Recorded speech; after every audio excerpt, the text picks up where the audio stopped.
यो विरोधी सब देखियो, काल ने हमर जैसा चचा के खचरई सब भेले आपस में दुनू लड़ाई, दुनू मौसी से लड़ाई करवा देलक है। एगो काव्या मौसी से, एगो अथी प्रीति मौसी से, दुनू में आपस में लड़ाई करवा देलकै या। काव्या मौसी कते दिन से नहीं जीत रहल छले, मैं से खूब दुखी छले, तो कनैत खींचैत शाम में जैसा चाचा लग पहुंचले, कहलखिन आई बेर तोरा हम जिता देबो, तू हमर छोटकी दुलड़वा साइड छै ना, आई बेर तोरा हम जितेबो, तू टेंशन नहीं ले।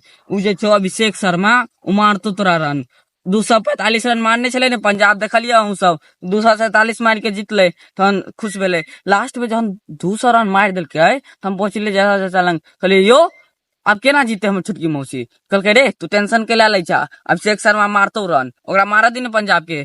अभिषेक शर्मा जी है शतक बना के जो जेब से डेटा का पर्ची निकाल के जो पढ़लक, तो दोसर साइड हमरो नाम लिखल चले, सरवा जल्दी जल्दी में हमार नाम नहीं पढ़लक, ओहि पर वह लिखने चला थैंक यू राज, इतना दिन के बाद हमको इतना रन मारवा दिए, और थैंक यू जैसा चाचा जो हमको फिर से मौका दिए इतना रन मारने का, लिखल चले। अब बेचारा का ब्रेकअप हो गल चले ने, से काल मिलाप हो गले। तो अहाँ सब की लगे हम छोट मोट आदमी छियै, अहाँ सब लग नहीं कहत रहे छी ताहि दुआरे ने, कियाकि अहाँ सब बात के फैला दै छी।